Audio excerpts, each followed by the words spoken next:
নমস্কার, কলিস কিচেনে সবাইকে স্বাগত জানাচ্ছি।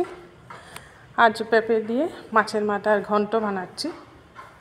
পেঁপের ঘন্ট আমরা এমনিতেই নিরামিষ বানিয়ে খেয়ে থাকি বা ডালের বড়ি দিয়েও এমনিতে বানানো হয়ে থাকে। আজ মাছের মাথা ডালের বড়ি দিয়ে পেঁপের ঘন্ট বানাচ্ছি।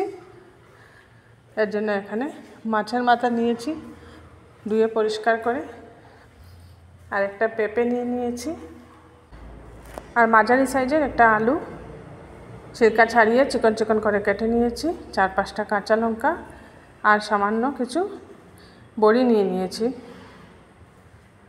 এবার মাছের মাথাগুলোর মধ্যে হলুদ দিয়ে দিলাম আর সামান্য লবণ দিয়ে দিচ্ছি।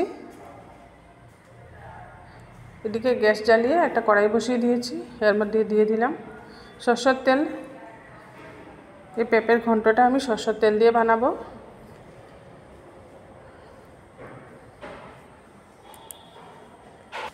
তেলটা ভালো করে গরম করে নিয়েছি। তেলটা ভালো করে গরম হয়ে যাওয়ার পর লবণ আর হলুদ মেখে রাখা মাছের মাথা, মাছের কাঁটা এগুলো দিয়ে দিচ্ছি। তেলটা ভালো করে গরম করে নিতে হবে, তা না হলে মাছগুলো ভেঙে যেতে পারে। মাছের মাথা কাঁটা দিয়ে এগুলাকে এখন উল্টে পাল্টে ভেজে নেব। এখানে ছোট ছোট মাছের মাথাই নিয়েছি আমি। আপনারা যে কোনো বড় মাছের মাথা দিয়ে বানাতে পারেন। রুই মাছ, কাতলা মাছ এগুলো মাছের মাথা দিয়েও বানানো যায়। মাছগুলোকে ভালোভাবে উল্টে পাল্টে লাল লাল করে ভেজে নিয়েছি। ভাজা হয়ে গেছে মাছ, এবার আমি নামিয়ে নিচ্ছি। এইভাবে খুব ভালো করে ভেজে নিচ্ছি। কয়েকটা আবার উল্টে দিয়ে দিলাম, আর বাকিগুলো নামিয়ে নিচ্ছি। এইভাবে সব মাছের মাথায় আমার ভাজা হয়ে গেল। মাছ ভাজার এই তেলের মধ্যে কেটে রাখা আলুটা ভেজে নিচ্ছি। আলুটাকেও ওই তেলের মধ্যেই ভালো করে ভাজতে হবে। সামান্য লবণ দিয়ে দিয়েছি, আলুটা যাতে ভাজার সময় সিদ্ধ হয়ে যায় এইভাবে ভেজে নিতে হবে। সামান্য লবণ দিয়ে ভালো করে নাড়িয়ে নিলাম। আরও একবার উল্টে পাল্টে আলুগুলো ভেজে নিচ্ছি। গ্যাসের আঁচটা মিডিয়ামে রেখে এইভাবে বারবার উল্টে পাল্টে আলুগুলোকে ভালো করে ভেজে নিতে হবে। এবার একটু সময়ের জন্য আমি ঢাকা দিয়ে দিচ্ছি, এতে করে আলুগুলো নরম হয়ে যাবে।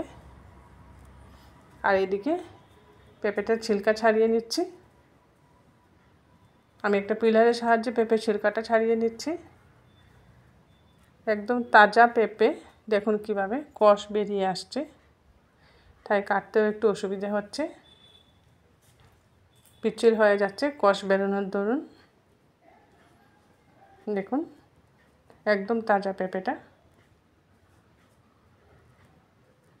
এইভাবে সম্পূর্ণ পেঁপেটা ছিলকা ছাড়িয়ে নিচ্ছি।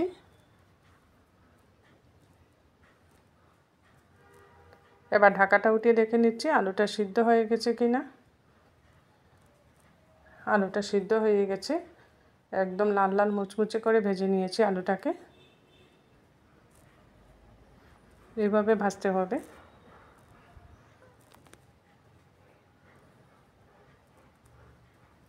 আলুটাকে একটা পাত্রে উঠিয়ে নিচ্ছি। এভাবে মুচমুচে করে ভেজে দিলে পেঁপের ঘন্টর মধ্যে ভালো লাগবে, কারণ পেঁপের ঘন্টটা তাড়াতাড়ি সিদ্ধ হয়ে যায়। আলু তখন একসাথে দিলে সিদ্ধ হবে না, এর জন্য আলুটাকে আগে ভাজার সময় সিদ্ধ করে নিলাম। এবার পেঁপে ছিলকা ছাড়িয়ে পেঁপের ভিতরের অংশ বিচিগুলো ফেলে দিয়ে ধুয়ে পরিষ্কার করে নিয়েছি। একটা গ্রেটারের সাহায্যে এইভাবে গ্রেট করে নিচ্ছি। যখন আমরা পেঁপের ঘন্ট বানাই বা পেঁপের শাক বানাই, তখন এইভাবে একটা গ্রেটারের সাহায্যে পেঁপেটাকে গ্রেট করে নিলে ভালো হয়, খুব তাড়াতাড়ি সিদ্ধও হয়ে যায়। এদিকে কড়াইয়ের মধ্যে আরও 1 চামচের মতো রিফাইন্ড অয়েল দিয়ে দিলাম। এই রিফাইন্ড অয়েলের মধ্যে বড়িগুলো ভেজে নিচ্ছি। এটা আমি কলাই ডালের বড়ি নিয়েছি আর সামান্য তেল দিয়ে বড়িগুলো ভেজে নিচ্ছি। বড়ি ভাজতে এমনিতেও বেশি তেল দিতে নেই, বড়ি সব তেল টেনে নেয়, তাই সামান্য তেল দিয়ে বড়িগুলোকেও মুচমুচে করে ভেজে নিচ্ছি। এমনিতেই পেঁপের শাক বানালে বড়ি দিলে ভালো লাগে। আজ মাছের মাথা দিয়ে বানাচ্ছি, এর মধ্যেও আমি এর জন্য বড়ি দিচ্ছি। বড়িগুলো ভাজা হয়ে গেছে, এগুলোকে উঠিয়ে নিলাম। এবার আরও 2 চামচের মতো সরষের তেল দিয়ে দিচ্ছি কড়াইয়ের মধ্যে। তেলটা একটু সময় গরম করে নিচ্ছি তেলটাকে। তেলটা ভালোভাবে গরম হয়ে গেছে। এবার ফোড়নে দিয়ে দিলাম জিরে, শুকনো লঙ্কা আর দিয়ে দিয়েছি তেজপাতা।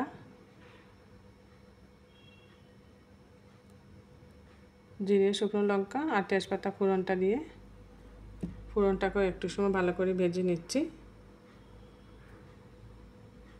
এইভাবে ফোড়নটাকে একটু সময় ভেজে নিচ্ছি যাতে ফোড়নের গন্ধটা খুব সুন্দর বেরিয়ে আসে। ফোড়নটা ভাজা ভাজা হয়ে যাওয়ার পর গ্রেট করে রাখা পেঁপে দিয়ে দিচ্ছি এর মধ্যে। এইভাবে টাটকা পেঁপে দিয়ে যে কোনো রেসিপি বানালে খেতে খুব সুস্বাদু হয়। একদম মিহি করে গ্রেট করা হয়েছে পেঁপেটা। পেঁপেটাকে এবার ফোড়নের সাথে ভালো করে মিশিয়ে নিলাম। এইভাবে উল্টে পাল্টে ভালো করে একটু মিশিয়ে নিচ্ছি।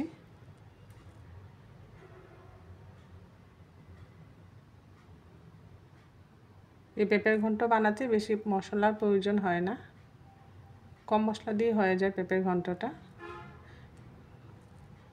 ভালোভাবে নাড়িয়ে নিলাম।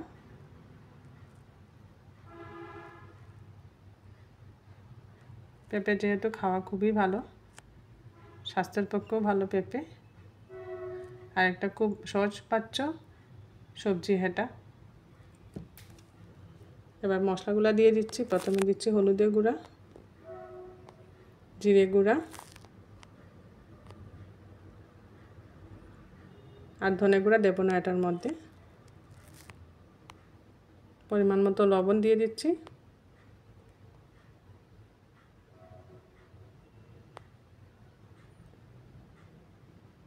আমি আগেই বলেছি বেশি মশলার প্রয়োজন নেই রেসিপির মধ্যে, শুধু হলুদ আর জিরে গুঁড়া দিয়ে পেঁপের ঘন্টটা বানানো হয়। এবার ভালো করে মিশিয়ে নিচ্ছি, পেঁপের সাথে মিশিয়ে একটু সময় কষিয়ে নিতে হবে। সব মশলা যাতে খুব সুন্দরভাবে পেঁপের মধ্যে লেগে যায়। এবার একটু সময়ের জন্য ঢাকা দিয়ে রাখছি। 5 থেকে 7 মিনিট ঢাকা দিয়ে রাখার পর পেঁপে সিদ্ধ হয়ে যাবে।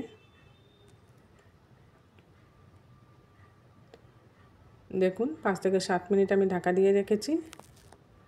পেঁপে কিন্তু সিদ্ধ হয়ে গেছে। পেঁপে থেকে একটু একটু জলও বেরিয়ে এসছে। এই পর্যায়ে ভেজে রাখা বড়ি দিয়ে দিচ্ছি। বড়িগুলোকে আমি একটু ক্র্যাশ করে নিয়েছি। এভাবে ক্র্যাশ করে নিয়ে দিলে ভালো লাগে, মুখের মধ্যে পড়বে, তখন খেতে ভালো লাগে। আর সাথে ভেজে রাখা মাছ আর আলুটা দিয়ে দিলাম। পেঁপে যেহেতু সিদ্ধ হয়ে গেছে তাই এই পর্যায়ে সব কিছু পেঁপের মধ্যে দিয়ে দিচ্ছি একসাথে। মাছের কাটা, মাছের মাথা আর ভেজে রাখা আলু আর ভেজে রাখা বড়ি সব দিয়ে দিলাম। সব দিয়ে ভালো করে মিশিয়ে নিতে হবে। একটা দারুণ স্বাদের রেসিপি। অনেকে পেঁপেটা খেতে পছন্দ করেন না। আমার আজকের রেসিপিটা দেখে আশা করছি ওনারাও একবার বানিয়ে টেস্ট করবেন। এভাবে পেঁপে বানিয়ে খেলে বুঝতেই পারবেন না এটা পেঁপে না অন্য কিছু। এতে করে পেঁপের কোনো গন্ধও থাকবে না এর মধ্যে, আর টেস্টটা দারুণ আসবে। ভালো করে কষিয়ে নিচ্ছি মাছের মাথা, আলু সব কিছুর সাথে পেঁপেটাকে।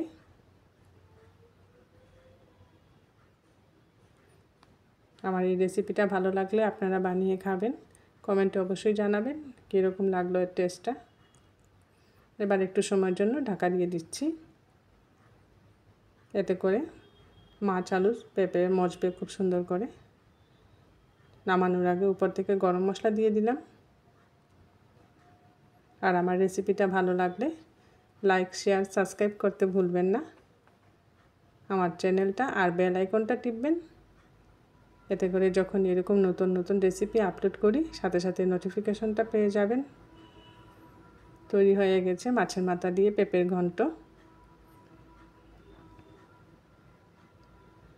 গরম ভাতের সাথে খেতে খুব দারুণ লাগে, আর একটু মিষ্টি মিষ্টি হয় পেঁপে সবজিটা।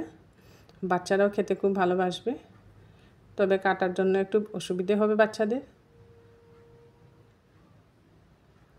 এটা বেশি ঝাল দিলে ভালো লাগে না।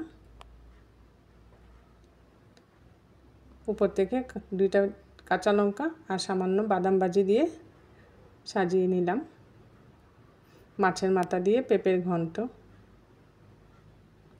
আমার নতুন দর্শকদেরকে বলছি, ইউটিউবে গিয়ে কলিজ কিচেন সাবস্ক্রাইব করে নেবেন, আর পাশে থাকা বেল আইকনটা টিপবেন। এতে করে যখন এরকম নতুন নতুন রেসিপি আপলোড করি সাথে সাথে পেয়ে যাবেন।